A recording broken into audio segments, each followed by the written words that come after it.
This meeting is now being recorded. In today's webinar, we're excited to have Charlie Parker from Climate Focus joining us to give you an overview of an analysis that he's done on linkages between Cookstoves and REDD. And before I hand it over to Charlie, I'd like to give you just a little bit of background on this work and sort of the two pieces of work that inform it. The idea for doing this analysis came from a report that was done for the Alliance earlier this year, also by Climate Focus, called Looking at New Sources of Climate Finance for Clean Cooking Initiatives. And it's one of the activities under the Alliance's stream of work to help increase the flow of carbon and climate finance into the clean cooking sector. One of the key opportunities that was identified in that report was the opportunity to connect with folks working on REDD+ and in general with the forestry community on ways that the clean cooking and REDD+ communities could cooperate and potentially increase access to finance to clean cooking initiatives. And so this work is following on from that and doing a bit more of a deeper dive into looking at the case for making those linkages and some actions that could come out of that. In addition to that, the Alliance is funding some research that's being done by Rob Bayless's group in Yale, and there's been a previous webinar on that looking at the non-renewability factors for biomass. And this work also builds on that, looking at those different factors and what that means in terms of avoided emissions if you take some, avoided deforestation and emissions from that if you take into account looking at different alternatives for clean cooking and how those will relate to forestry. So, and just one thing before I hand over to Charlie that I'd like to note is one of the purposes of this webinar is really to get input from the community, both folks who are working in forest and REDD and reducing deforestation, as well as folks who are working in the clean cooking space, and have hopefully a lively discussion getting people's input on how we take the findings from this forward. So very much looking forward to hearing your thoughts, comments, questions, and inputs at the end of the webinar. And with that, I'd like to hand over to Charlie to take you through his presentation. Thank you very much. Hopefully you can all hear me. If not, I'm sure someone will send me a message. It's also my pleasure to be here today to be giving this presentation that Jen has said was commissioned by the Global Alliance to look at the linkages between Cookstoves and REDD+. Before I start, I just want to reiterate what Jen said, that this is very much a work in progress. And when we were doing this work, we very much felt that we were wading into new territory, both new and old, in fact, but that this is unexplored in terms of understanding how these two worlds come together. So we feel like we've done a start to this process, but really it's just the tip of the iceberg. So we look forward to your input in questions and comments at the end of this presentation. So with that,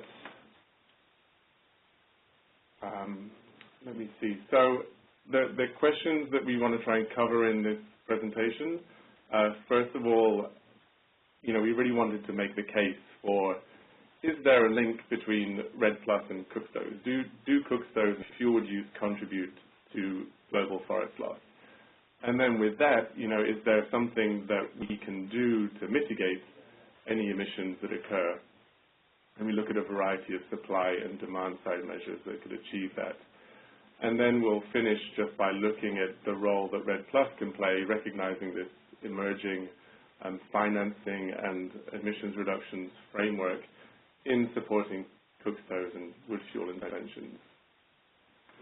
So before we start, just I'm sure there's a range of skills on the people listening into this call. So we use the term wood fuel. That's a common term that refers to both fuel wood, solid woody biomass that's used for cooking, and that's both firewood and charcoal. And we group those two things together in the term wood fuel. We're also aware that, back in the 70s, there was a lot of work done looking at wood fuel use and in particular, thinking about how that contributes towards deforestation in developing countries.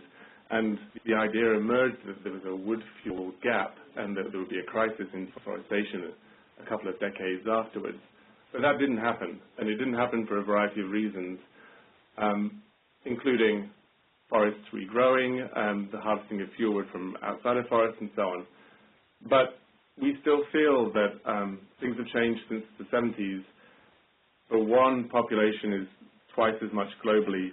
If you look at sub-Saharan Africa, it's 4 times as much in those intervening 40 years. And at the same time, forest cover is depleted across those countries. So we have an increased demand for wood fuel, and we have a decreased supply of forests. And it's within that context that we did this study. So first of all, looking at the challenge, we started by looking at where wood fuel is consumed in absolute terms. And as you can see, 5 countries, China, India, Indonesia, Brazil, and Ethiopia, consume 50% of wood fuel in Annex I countries. Total wood fuel use is 1.5 billion tons.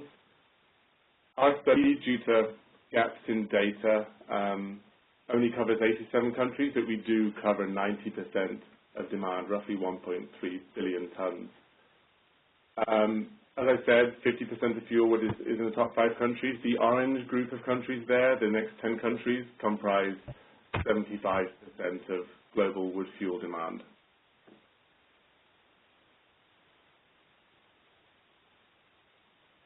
So that's a snapshot from today, but we know, as I said, that populations are increasing, and also in certain areas, wood fuel consumption is increasing. This graph actually just shows fuel wood consumption, which correlates obviously with wood fuel consumption. So we can see that there's a steady growth, 1.7% on average between 2000 and 2010. Charcoal consumption, mostly due to urbanization, is increasing at a sharper rate.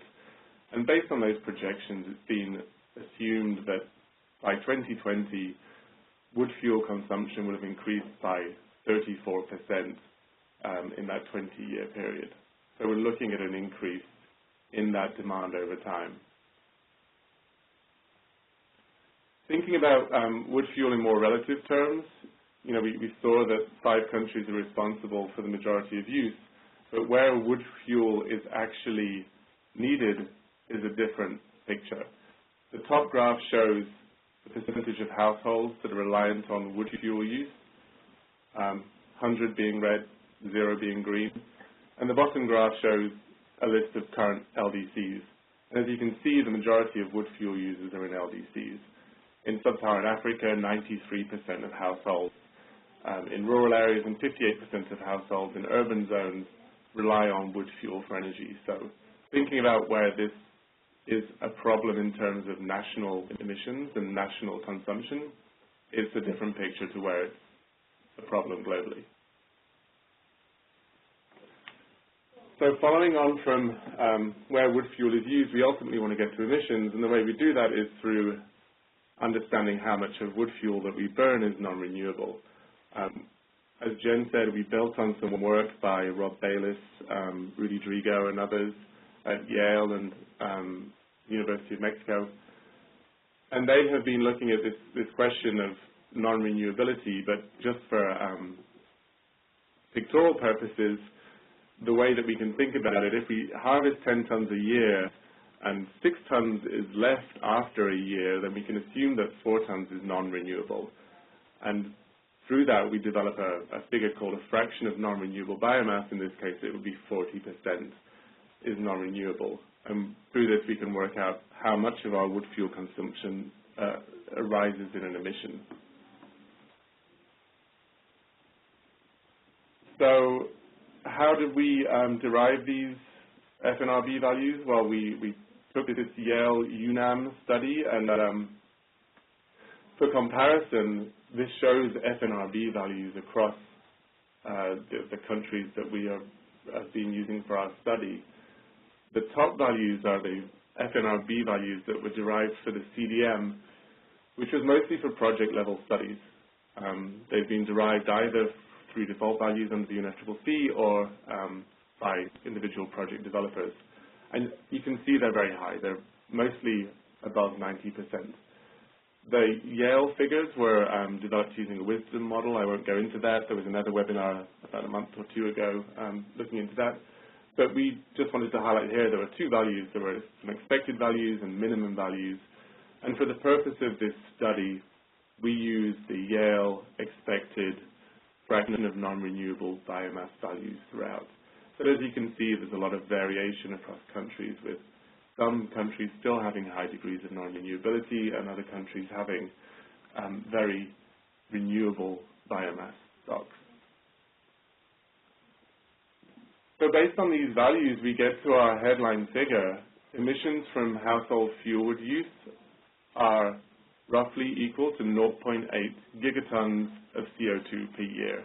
That's the emissions from non-renewable biomass used for household cooking.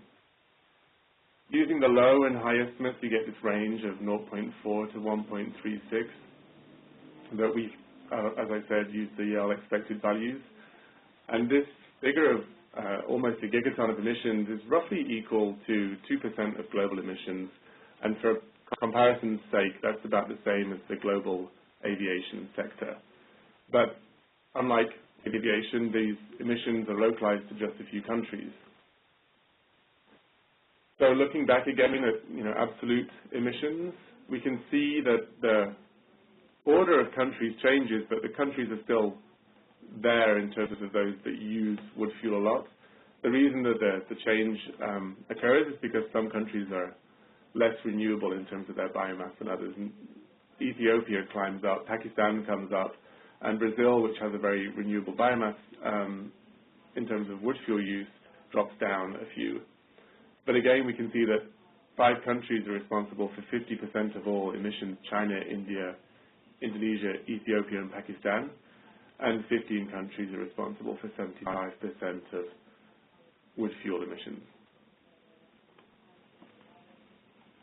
So we wanted to put that in context with other known emissions. First of all, we look at how wood fuel emissions relate to national reported greenhouse gas emissions in total. And due mostly to the fact that wood fuel emissions are very poorly reported under UNFCCC reporting and under national reporting, most countries that we've highlighted here have emissions from wood fuel use that are significant compared to their national emissions. If you look at Ethiopia, for example, or Kenya, it's roughly a half of their nationally reported emissions. And down at the bottom, Rwanda and Bhutan, it's actually higher than the emissions that they report. So this just highlights that in certain countries, this is a problem that's of the same order of magnitude as the rest of their emissions.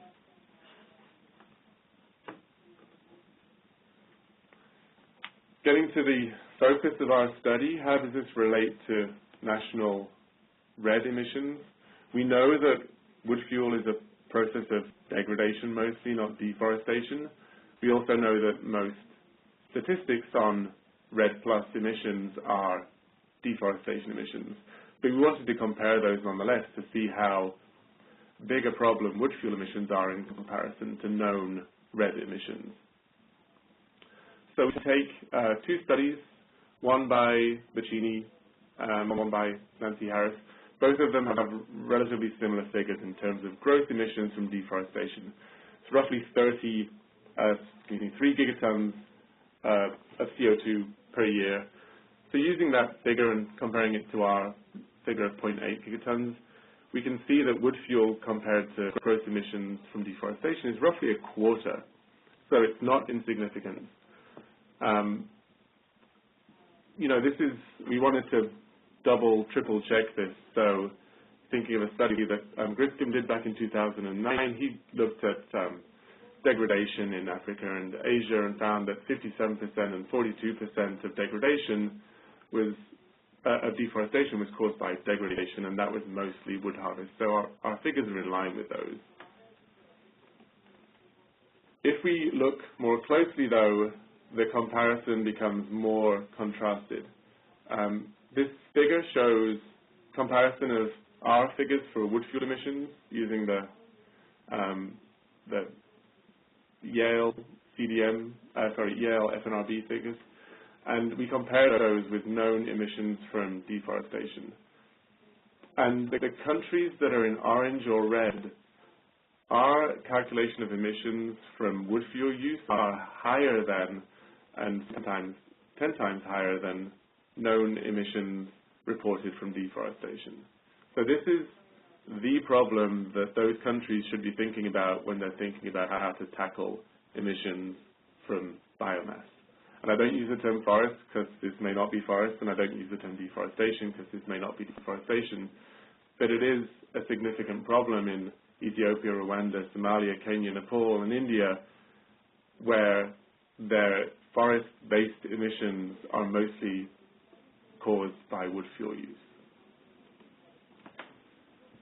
So that's the case for how big a problem it is, and then we try and think about ways to mitigate those emissions. First of all, we look at demand side, then we look at supply side.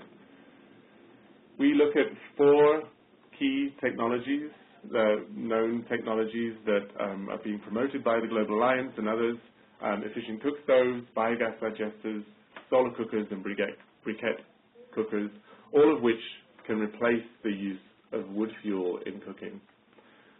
We also look at a phenomenon that I'll explain, which is to try and displace charcoal usage as opposed to displacing wood fuel usage, to gain even more emissions from biomass loss. So we developed 3 scenarios.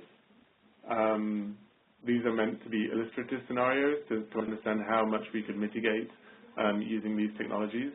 And we assume a certain adoption rate across populations using cookstoves and wood fuel for how much they could adopt certain technologies. We have a high, a mid, and a low adoption scenario. And we also vary the amount that is adopted between technologies, with more people using efficient cookstoves than, for example, solar cookers, based on current adoption rates of those technologies. As you can see, using those figures, we come up with total populations of roughly 100 million, 50 million, and 25 million that are in line with the Global Alliance's targets to achieve 100 million cookstoves by 2020. So our figures, although we felt they were somewhat high, they tally with the goals of the Global Alliance. On the charcoal side, we exploit the fact that charcoal and wood, particularly in sub-Saharan Africa, although they have different calorific outputs, they tend to have the same cooking output because of the ways that people use charcoal and the way that people use wood in cooking. But the amount of wood needed to produce charcoal is roughly 6 times more than the amount of wood needed if you're just using it directly for cooking.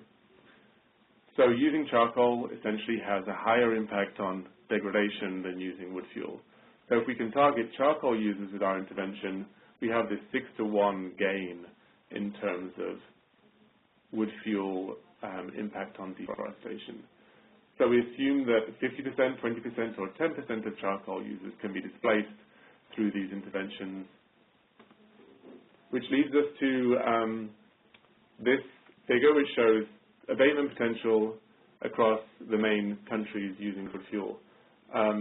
Total abatement through the demand-side measures would equal 214 million tons of CO2 per year, which is roughly a quarter of the emissions that were being produced. As you can see, some countries, Ethiopia, Nigeria, Uganda, Tanzania, Sudan, have this additional impact. 40 megatons of that 214 is achieved by targeting charcoal users. Thinking about where we want to implement cookstoves, if we want to have the biggest bang for the buck with deforestation and forest degradation emissions,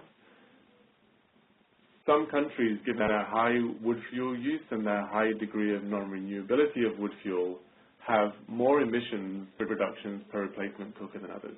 So the ones on the left, Malaysia, Bhutan, Ecuador, and moving to the right, have more emissions reductions from deforestation and forest degradation that could be achieved per cookstove in the other countries. As you can see, they're majority LDCs, and the countries that are in bold are also those countries that are within the top 15 wood fuel consumers. So thinking about supply side options, we look at one of the, there are three different ways we thought of you could address supply of unsustainable wood fuel.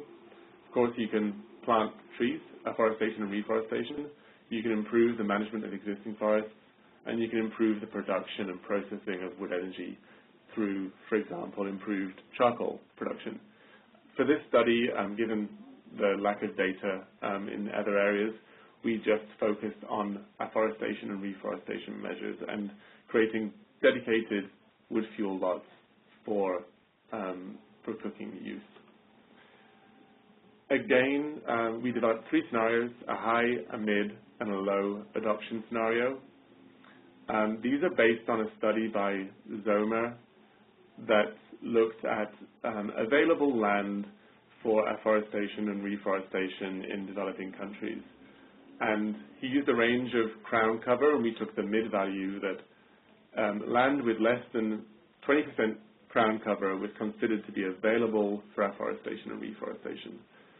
We assume a growth period of 15 years and a mean annual increment of biomass of 8 tons of dry matter per hectare per year. These are all default values that we took mostly from IPCC. And then the adoption scenarios are that 25% of that available land, 10% of that available land, and 5% of that available land are used for dedicated wood fuel lots.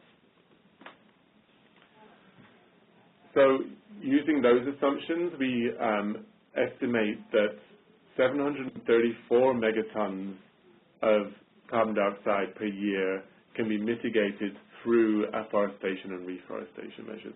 That's roughly 90% of all of the emissions of wood fuel use.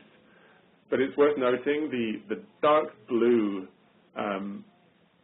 bars indicate the emissions that can be displaced by producing sustainable supply, i.e. we're meeting demand for wood fuel use with new sustainable plantations. The remaining 494, roughly two-thirds of the emissions, are all captured through standing stock in wood fuel plantations. So it's not actually replacing demand, it's sequestering CO2 and mitigating the emissions that way. Which means that not all countries' fuel wood needs can be met through plantations.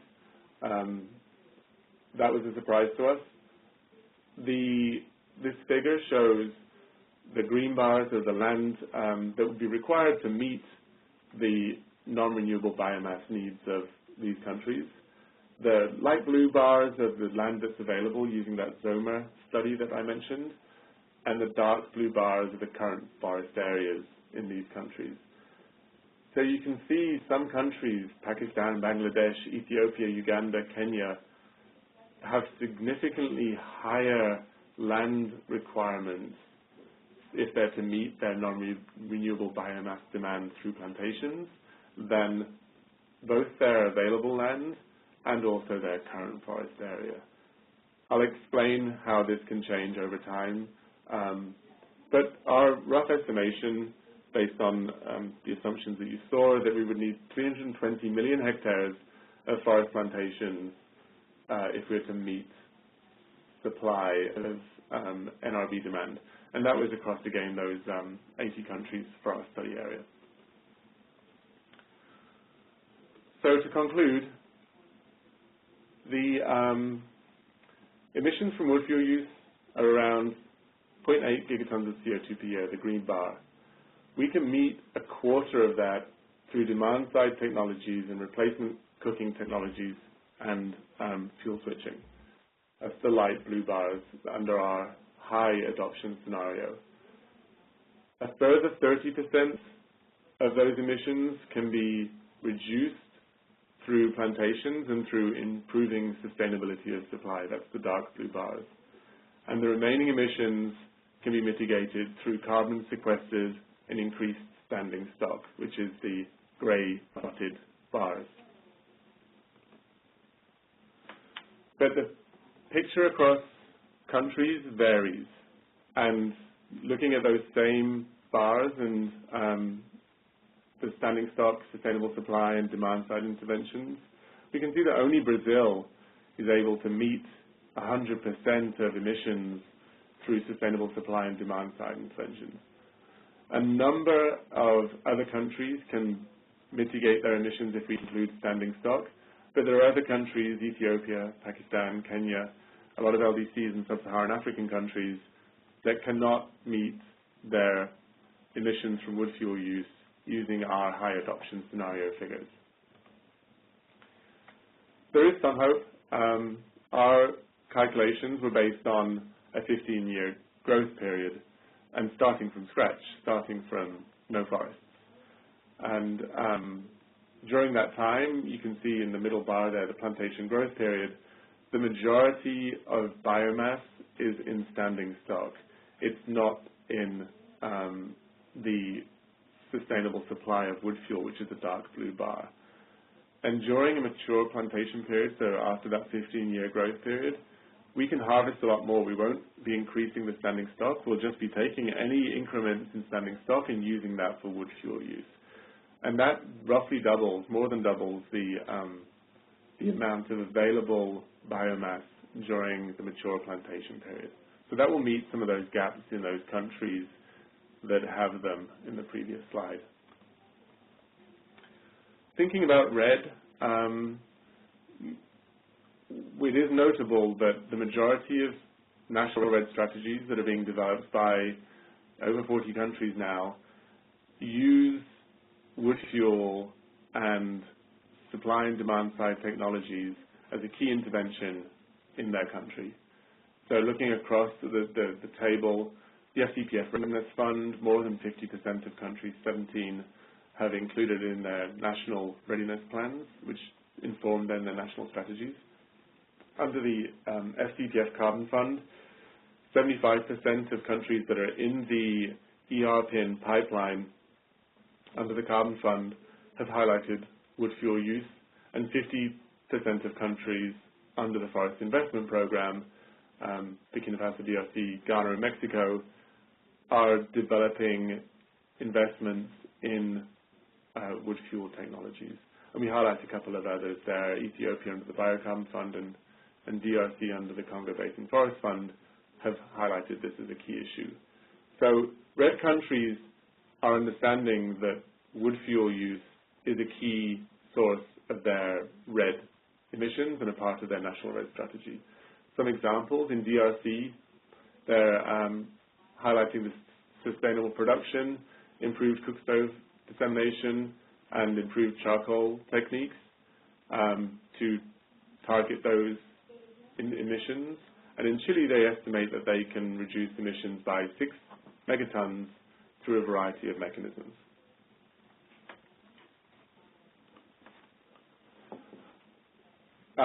So finally, we know that 1.5 billion people, 2 billion people globally are using 1.5 billion tons of wood fuel annually, and that releases 0.8 gigatons of CO2 each year, which is 2% of global emissions and a significant contribution to deforestation and forest degradation. The majority of developing countries engaged in REDD are including wood fuel as a component of their national REDD strategies. And we know that both REDD and wood fuel programs face challenges, but they're different in their nature, and there is some promise in bringing these two worlds together that they can overcome the challenges facing the other. REDD can provide finance, upfront finance or ex-post finance for cookstove implementation, and it can align cookstoves with national policy goals and national climate agendas. And fuelwood and cookstove programs provide a vehicle to address the drivers of deforestation, and they can achieve additional development benefits. So with that, I will conclude. Thank you very much, and I look forward to your questions.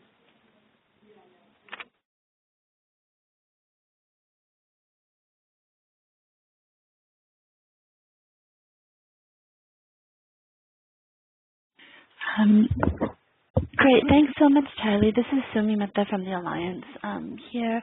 And very interesting, thought-provoking presentation. So I think now we'd like to open it up to some questions and discussion. I think that it would be great if people could just enter their questions or let us know on the chat thing so that it'll be easier to field.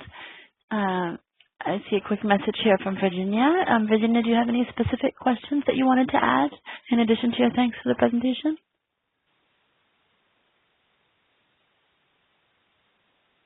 Okay, no. All right, other questions or comments or thoughts from the audience?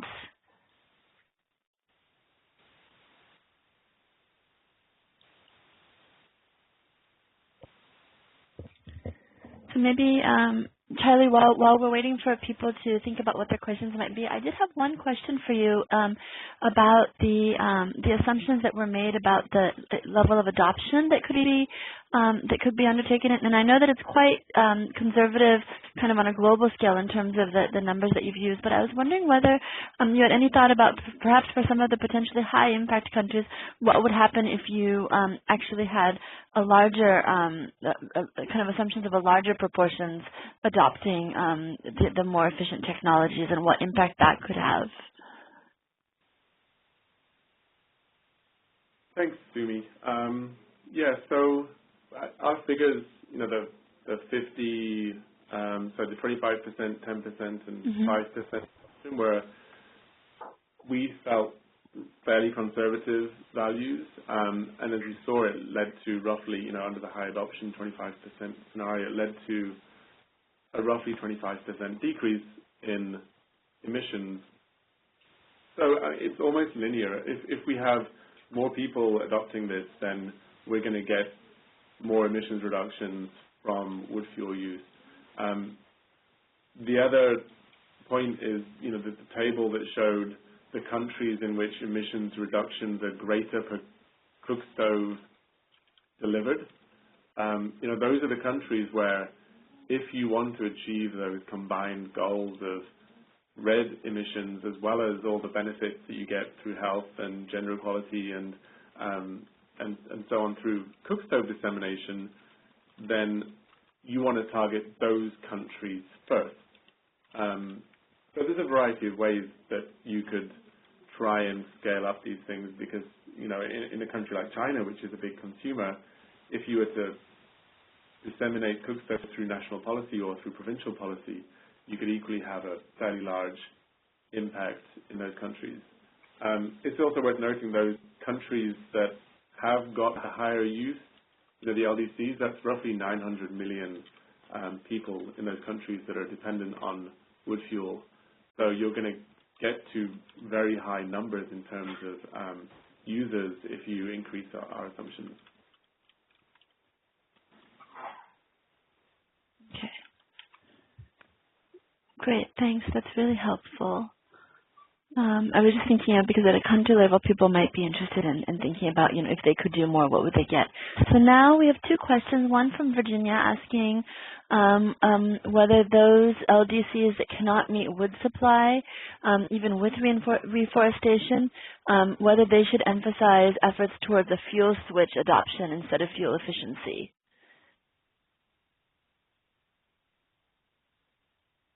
Yeah. I think twofold. One, I want to caveat on the numbers.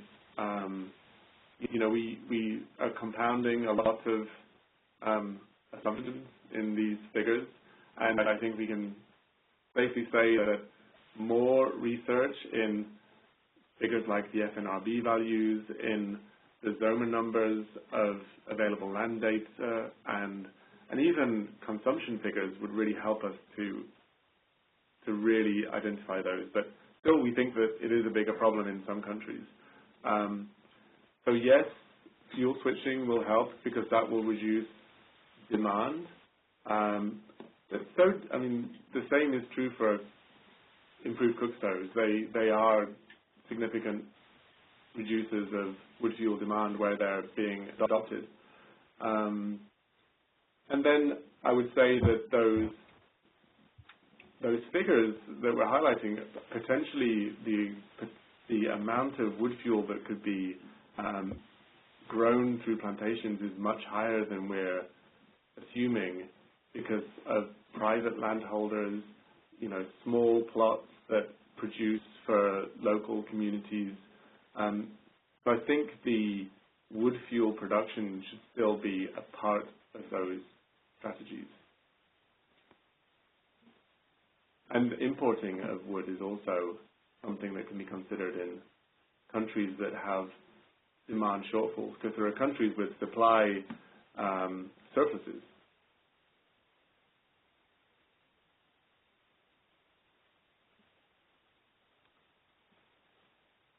Back to you, Simi.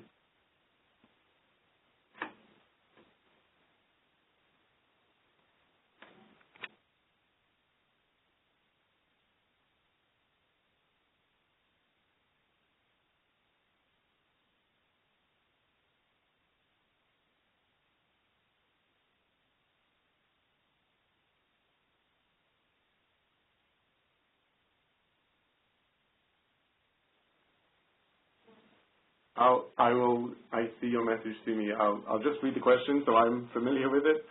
Although most of REDD Plus programs are still at the preparation stage and haven't got ER payment, has the author considered a potential double counting problem might emerge from ER payment under REDD Plus program and ER payment under the Cookstove program? Yes, very good question. So I think that a lot of these, there are very good linkages and synergies between REDD Plus and Cookstoves, but there are also gaps and problems that need to be overcome. And I think one that you've highlighted here, Nui, is that the accounting process for REDD Plus emissions reductions and the accounting process for Cookstove emissions reductions currently do not communicate. And if we really want REDD finance that's performance-based, and you mentioned emissions reduction payments, to contribute towards Cookstoves, we need to get better at understanding how Cookstoves have reduced emissions from deforestation and ensuring that we're only counting those emissions once. So it's a very good point, not something we covered in our study, but definitely something that needs to be developed more thoroughly. Great. Charlie, can you hear me again? I can. Hello? Hi to me. Yes. Hi, sorry about that. Some technical difficulties here. Okay, other questions or comments for Charlie?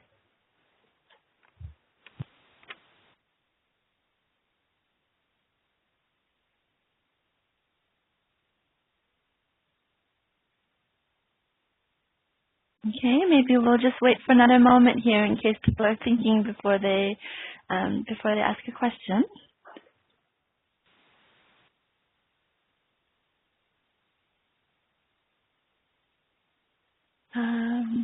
Okay. And any Charlie, any other concluding thoughts or anything that you would like to have then before we end here? Assuming that nobody else pops up. Somebody has popped up. Okay. So Robert O'Sullivan is asking about the double counting question again, because of the fact that some accounting systems like the VCS-JNR can actually look at this. Yeah, I think that is a fine approach to addressing the double counting issue. I think there may be others, but for sure VCS, jurisdictional and nested REDD as a methodology could be used to ensure that projects that are nested within a national REDD strategy that's reducing emissions are not double counting. So we don't consider this in our report because it's slightly out of scope for what we were looking at, which is really building the case for whether or not REDD Plus and Cookstoves could be aligned in terms of their objectives.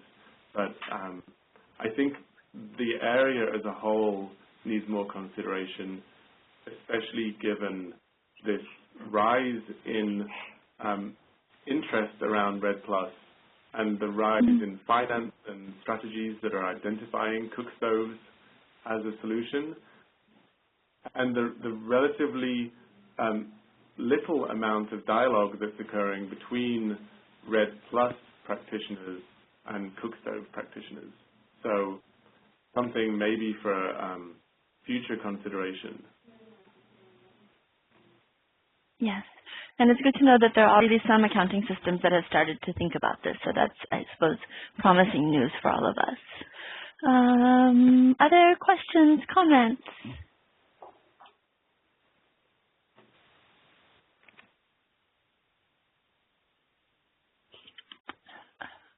Okay. Assuming that nobody else pops up for another question, I would like to take this opportunity to really thank Charlie for sharing this work with us. I think it's quite thought-provoking and really interesting. It's an area I think where there seems to be a lot of potential for us to consider how the cookstoves and the REDD Plus communities can be a little bit more integrated.